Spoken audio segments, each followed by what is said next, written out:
Good morning friends, আশা করছি সকলেই ভালো আছেন। আজ আবার সকাল সকাল ছাদে চলে এলাম। কাল বিকেলে একবার ছাদে এসেছিলাম, তো যেহেতু সন্ধে হয়ে গেছে তেমন কোনো কাজ করতে পারিনি।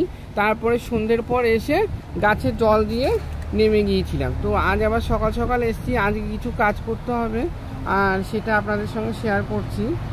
কয়েকটা ঝিঙে গাছ লাগানো হয়েছিল, ঝিঙে গাছগুলো এই যে এই মাচানের মতো করে দিয়েছিলাম, এর মধ্যে মানে লতানো গাছগুলো পেয়েছিল।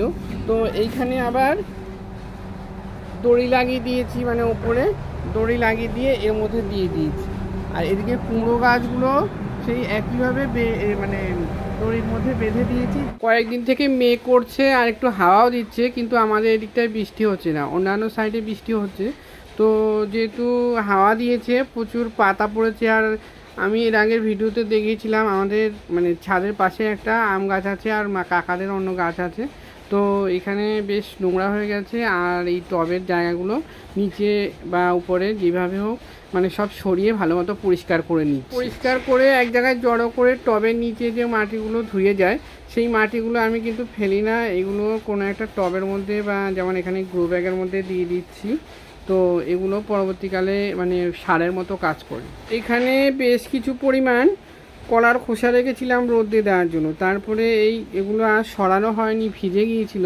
তো এখন কলার খোসাগুলি আমি এই বরবটি গাছের গোড়ায় দিয়ে দিচ্ছি, মানে ম্যাগনেসিয়াম পটাশিয়ামের ঘাটতিটা পূরণ করবে। আর যেহেতু এই গাছটাতে বরবটি ধরতে শুরু করেছে, তো এই গাছের জন্য এখন প্রয়োজন। তারপরে এই বাগানের কিছু অন্যান্য কাজ থাকে, সেই কাজগুলো করছি। তো এখানে একটা বোতলের মধ্যে 2 লিটারের বোতলের মধ্যে জল নিয়েছি, আর এ দেখো একটা ওষুধ নিয়েছি। আমি কখনো এই ধরনের ওষুধ ব্যবহার করিনি, তো আজকে ফার্স্ট টাইম ব্যবহার করছি। 2 লিটার জলের মধ্যে আমি 6 ফোঁটা এই লিকুইডটা দিলাম। এই লিকুইডটা অনেকেই বলছে নাকি ভালো কাজ, তো ব্যবহার করে দেখা যাক। বোতলের এই মুখের মধ্যে এখানে 4টে ফুটো করে নিয়েছি। আমার স্প্রেয়ারটা 2টো স্প্রেয়ার ছিল, 2টো স্প্রেয়ারই খারাপ হয়ে গেছে, তো ওই জন্য বোতলটা ফুটো করে নিয়েছি। আমি এই ফাঙ্গিসাইডটা জলের সঙ্গে ভালোভাবে মিশিয়ে নিচ্ছি। আর তোমরা দেখো জলের সঙ্গে কিভাবে কালারটা মিশে যাচ্ছে, পুরো সাদা হয়ে গেছে, কালার পরিবর্তন হয়ে গেছে। তাহলে আমি ভালো করে ঝাঁকিয়েও নিচ্ছি, তাহলে বুঝতে হবে যে ভালোভাবে মিশে গেছে। আর এটা সবসময় ব্যবহার করার জন্য ভালোভাবে মিশিয়ে নিতে হবে, তাহলে কাজটা দ্রুত হবে। আমি যেহেতু এই ফাঙ্গিসাইডটা ফার্স্ট টাইম ব্যবহার করছি, তো আমি ব্যবহার করে যদি ভালো রেজাল্ট পাই অবশ্যই আপনাদের জানাবো। আর এটার দামও অনেকটাই কম, হাতের নাগালের মধ্যে।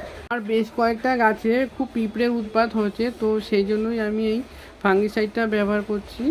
আর আশা করছি এটা ব্যবহার করলে ভালো রেজাল্ট পাবো, কারণ এটা অনেকেই ব্যবহার করেছেন। তো আমার ভিডিওটা ভালো লাগলে লাইক কমেন্ট শেয়ার করবেন, আর প্রচুর